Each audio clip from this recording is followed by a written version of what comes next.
அடுத்து இதான் ரொம்ப அதிசயம். தங்கத்துக்காக தமிழர்கள் எப்படி உலகம் முழுக்க போயிருக்கான்றதுக்கு தாய்லாந்தில் பெரும்பதன் கலந்து தங்க முரசர்கள் தமிழில் எழுதியிருக்கு. இப்பயும் அங்கே இருக்கு, புகட் பக்கத்தில் ஒரு இடத்துல மியூசியத்தில் வச்சுருக்காங்க, நிசன்கோட் அமரட்னு ஒரு இடத்துல. அடுத்து இது மணிமேகலை இலக்கியத்தில் படிச்சிருக்கோம். இன்றைக்கும் தாய்லாந்து, கம்போடியா, வியட்நாம், லாவோஸில் மணிமேகலை கடவுளாக இருக்காங்க. மணிமேகலா தெய்வம், லைட்னிங் காடுன்ற பேரில் இருக்காங்க. அடுத்து இது ஈஸ்டர் ஐலாண்டும் சிந்து வழியும் தமிழ்நாட்டில் கிடைச்ச எழுத்துக்களும் ஒரே எழுத்துக்களாக இருக்கு. அடுத்து இது பிரேசிலில் இருக்கக்கூடிய உரை பரண்ட ஊரில், அங்கே பில்லுன்ற மக்கள் பிரேசிலில் இன்றைக்கும் அவங்க பேசுகிற மொழியில் தமிழ் இருக்குது. இன்றைக்கும் மரக்கானம்ன்ற ஊர் பிரேசிலில் இருக்குது. அடுத்து இது சைனாவில், இன்றைக்கும் சீனாவில் போகர் காலத்தில் போன தமிழர்கள் பாண்டியன்ற ஊர் பேரில் நிறைய சைனா பாண்டியன் ஊர் இருக்குது. அதில் ஆயின்ற மக்கள், உங்களுக்கு தெரியும், ஆய்குடி கேள்விப்பட்டிருப்பீங்க. ஆயின்ற மக்கள் இருக்கிறது கிட்டத்தட்ட 2800 மக்கள் இன்றைக்கும் வாழ்ந்துட்டு இருக்காங்க. ஆயின்ற மக்களாக வாழ்ந்துட்டு இருக்காங்க. அடுத்து இதில் அதிசயம் என்னன்னா, சீனாவில் இன்னைக்கு உலகத்திலேயே அதிக தமிழ் பேசக்கூடியது சீன மக்கள். இப்போ எங்கள் நண்பர் இப்போ வராங்க, நிறைமதினு ஒரு பெண் வராங்க, 22ஆம் தேதி. முழுக்க முழுக்க தமிழில் தான் உரையாடுறாங்க. நம்மளே பழக்க தோஷத்தில் சமயத்தில் ஆங்கிலத்தில் உரையாடுறோம், அவங்க தமிழில் தான் உரையாடுறாங்க. அதே மாதிரி ஹிலானி, சிஆர்ஐ என்று சொல்லி சீன வானொலியில் பேசுகிற அத்தனை பெண்களும் தமிழ் பேசுகிறாங்க. அடுத்து இது மருதை எங்கே இருக்குது தெரியுங்களா? ஜப்பானில் இருக்குது. ஜப்பானுக்கும் டோக்கியோவுக்கும் உள்ள ஒரு ஊரில், ஜப்பான்லேருந்து டோக்கியோலேருந்து ஒரு கடற்கரை ஊர், அது பக்கத்தில் ஒரு உழவு கிராமம். அந்த கிராமத்துக்கு பேர் மருதை. மருதைன்ற கிராமம் இருக்குது. இன்றைக்கும் 1200 சொற்களுக்கு மேலே ஜப்பான் தமிழ் சொற்கள் தமிழ் சொல்லாக இருக்குது. அடுத்து ஆமூர், பசிபிக் கடலுடைய அந்த கடைசியில் ரஷ்யாவோட பார்டரில் ஆமூர், நம்ம தமிழில் ஆமூர் மல்லான்னு படிச்சிருப்போம். ஆமோன்ற இதுலேருந்து கரையோக்குன்ற மக்கள் வாழ்ந்ததுக்கான தரவுகள் இருக்குது. அடுத்து குரில், நெடில் குரில் மாதிரி சின்ன தீவுக்கு குரில், ஜப்பானில் குரில்ன்ற பேரில் தீவு இருக்குது. அடுத்து இதான் ரொம்ப அதிசயம். 26,000 கிலோமீட்டர் தமிழ்நாட்டிலேருந்து ஆர்டிக் சர்க்கிளுக்கு பக்கத்தில் காம்சட்கான் ஒரு இடத்துல அலையூட்டர்னு ஒரு மொழி பேசுகிறாங்க கரையோக்கன் மக்கள். அங்கே பலனான்ற ஊர், இங்கே பாருங்கள், பழனி மாதிரி. எப்படி தமிழர்கள் புலம்பெயர்ந்து எப்படி உலகம் முழுக்க போனாங்கன்றது ஒன்றும் வேப்பதான் இருக்கு. அடுத்து இது அட்டுன்ற தீவு. நம்ம எட்டை நம்ம ஊரில் அட்டுன்னு தான் சொல்லுவாங்க. இன்னைக்கு அலாஸ்கால அட்டுன்ற தீவு இன்னைக்கு இருக்கு, அங்கே கரையோக்கன் மக்கள் வாழ்ந்துட்டு இருக்காங்க. அடுத்து இனி என்ற தீவு, தமிழ்நாட்டில் இனி என்ற பேர் யாரும் வைக்கிறதில்ல, இனி என்ற தீவு அலாஸ்கால இருக்கு, இன்னைக்கும் இருக்கு. அடுத்து இது ஆயின்றது, ஆய் மன்னனை சிறப்பாக பேசுகிற தமிழ் சமூகம் தமிழ்நாட்டில் எங்கேயுமே ஆயின்ற பேர் வைக்கல, ஆனால் கனடாவில் ஆயின்ற ஒரு மவுண்டன் இன்னைக்கும் இருக்கு. அடுத்து நயகரா வாட்டர் ஃபால்ஸ் யாராவது போயிருக்கீங்களா? கை தூக்க முடியுமா? Niagara water falls. Niagara water falls விழக்கூடிய ஏரிக்கு பேர், அங்கேயே இன்னைக்கு ஏரி தான், லேக் ஏரி. ஏன்னா அங்கே காமாட்சி என்ற மக்கள் வாழ்ந்துருக்காங்க. அந்த காமாட்சி என்ற மக்கள் அந்த ஏரியை ஏரி தான் கூப்பிடுறாங்க. அடுத்து இது எங்கே இருக்குது தெரியுங்களா? வேலூர். இங்கே இல்லைங்க, கனடாவில் இருக்குங்க. கனடாவில் இன்னைக்கு ஒன்டாரியோ மாநிலத்தில் வேலூர்ன்ற ஊர் இன்னைக்கு இருக்குங்க. அடுத்து இது என்ன படிங்க பார்க்கலாம்,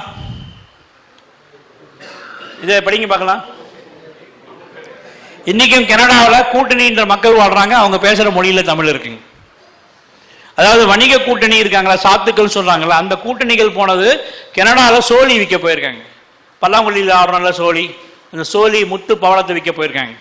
அடுத்து இதான் காமாட்சி. இந்த மக்கள் வாழ்ற இடம் தான் கனடாவில் இருக்கக்கூடிய நயகரா வாட்டர் ஃபால்ஸில் இருக்கக்கூடிய அந்த லேக் ஏரியின் பகுதிங்க. அடுத்து இது தமிழர் இலக்கியம். இங்கே தான் இலக்கியத்தை தயவுசெய்து அழகுக்காக படிக்காதுங்க, இலக்கணத்துக்காக படிக்காதுங்க, வாழ்வியல் வரலாறுக்காக படிக்குங்க. அதில் இருக்கு பயன்படுத்தக்கூடிய அந்த தானே தமியன் வருவோன் தன்முன் மானீர் வங்கம் வந்தோர் வணங்கி சாவகத்தை பற்றி பேசுகிற அந்த இடத்துல சாவகம் மட்டும் இல்லாமல் கலிஃபோர்னியா வரைக்கும் அந்த தமியன் இருக்குங்க. பாருங்க, கலிஃபோர்னியாவில் அந்த தமிழனோட பேசிட்டு வரேன். அவர் நான் பேசுகிற தமிழை நல்லா புரிஞ்சுக்கிறார். எத்தனை 1000 வருஷம் பிரிஞ்சு இருந்தாலும் அவள் மனதால் தான் எங்கிருந்து வந்தோன்ற ஒரு தேடலில் இருக்காங்க. இன்னைக்கு உலக நாட்டில் பல பேர் தன்னுடைய பூர்வீகம் எதுவும் தேடிட்டு தெரிஞ்சுட்டு தான் இருக்காங்க.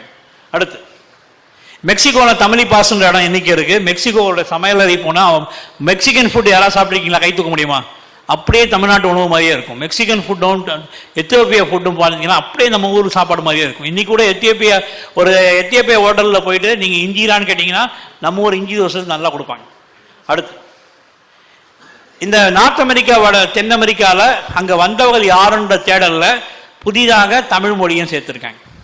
தமிழ் மொழியை பற்றி ஆய்வுலாம் இறங்கியிருக்காங்க. Canada professors, Mexican professors, Brazil professors எல்லாம் இறங்கியிருக்காங்க.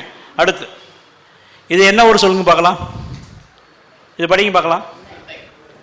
எங்கே இருக்குது தெரியுங்களா? கயானா நாட்டில் இருக்கு. கயானா நாட்டில் இப்போ போன மொழியில் பழைய காலத்தில் போன மொழி அன்னை. அடுத்து வெஸ்ட் இண்டீஸில் ட்ரினிடாட் ஊரில் அரிமா. சிங்கத்துக்கு என்ன பேருங்க? நம்ம வழக்கிழந்த சொற்கள்லாம் உலக நாடுகளில் மிக பத்திரமா பாதுகாப்பாக இருக்கு. அடுத்து பெரு நாட்டில் அச்சு புச்சு. அடுத்துங்க கட்டுமரக்கா எங்க இருக்கு தெரியுங்களா? அர்ஜென்டினாவில் கட்டுமரக்கான்ற ஊர் இன்னைக்கு இருக்கு. அங்க ஒரு டென்னிஸ் பிளேயர் இருக்கார், நல் பாண்டியன், அவர் பேர் நல் பாண்டியன். அடுத்து இது படகோனியா, அர்ஜென்டினாவோட கடைசியில படகோனியான்ற ஒரு இடம் இருக்கு. அங்க இருக்கக்கூடிய பழங்குடி மக்கள்ல தமிழ் கூறுகள் மிக தெளிவாக இருக்கு. அடுத்து வை மணலோ, வைனா சூடுங்க, மணல். ஒரு சூடான தீவில் இருக்க மணல்ன்றதுக்கு ஹவாய் தீவில் இருக்க ஒரு இடத்துக்கு பேர் வை மணலோ. அடுத்து இது பாஸ்போர்ட்டுக்கு என்ன பேருங்க தமிழ்ல? கடவுள்னு ஒரு தீவு இருக்கு ஃபிஜியில். அந்த இருக்கக்கூடிய பழங்குடிகள்ல தமிழ் இருக்கு. மாலினேஷியா, மைக்ரோனேஷியா சொல்லுவாங்க. அடுத்து மதுரா, உலகத்தில் 24 இடங்கள் மதுரான்ற பேர்ல இருக்கு. அடுத்து நான் மாடல், மதுரைக்கு தான் நான் மாடல் கிடையாது. ஆஸ்திரேலியாவுக்கு மேல மைக்ரோனேஷியான்னு ஒரு ஊர்ல பொன்பீன்ற இடம், நான் மாடல் இடம் இன்னைக்கும் இருக்கு. அங்க இருக்கக்கூடிய இந்த இது வரைக்கும் ஈஜிப்துன்னு நம்பினவங்க வயநாட் தமிழ்ன்ற எண்ணத்துக்கு வந்திருக்காங்க ஆய்வாளர்கள். ஏன்னா இன்னைக்கு இணைய வளர்ச்சி தமிழர்களுடைய நாகரிகத்தை கண்டுபிடிக்கிறதுக்கு மிக மிக உதவியா இருக்கு. அடுத்து உலக நாட்டில் இருக்க பழங்குடிகள் பேசக்கூடிய மொழியில அம்மாவை குறிக்கிற சொல் பார்த்தீங்கன்னா ஆஸ்திரேலியாவில் அஞ்ஞா, ஆயி, ஆத்தா, அம்மா. இங்க நம்ம எல்லாத்தையும் இழந்துட்டோம். சிக்கிமில் கூட அம்மா ஆயி தான் சொல்றாங்க. பாம்பேல கூட மராத்தியர்கள் அம்மா ஆயி தான் கூப்பிடுறாங்க. நம்ம இதெல்லாம் மறந்துட்டோம். ஆனா இது உலக நாட்டில் பழங்குடிகளில் மிக மிக மிக பாதுகாப்பாக வைக்கப்பட்டிருக்கு. அடுத்து கூலன். கூலன் என்ன தெரியுங்களா? இப்ப தானியம்ன்றோம்ல, தானியத்துக்குடைய உண்மையான தமிழ் சொல் கூலம் தான். கூலம், கூலவாணிகன். இது ஆஸ்திரேலியா பழங்குடிகள் வாழக்கூடிய இடத்துல கூலவாணிகன் மிக முக்கியமா இருக்கு. இங்கதான் அணங்குன்ற மக்கள் வாழ்ந்துட்டு இருக்காங்க. அடுத்து உள்ளூர், இங்க கிடையாதுங்க, ஆஸ்திரேலியாவில். அடுத்து பல்லமல்லவா, இங்க கிடையாது, ஆஸ்திரேலியாவில். அடுத்து தமிழி கிரீக், இங்க கிடையாது, ஆஸ்திரேலியாவில். அடுத்து மதுரா, இங்க கிடையாது, ஆஸ்திரேலியாவில்.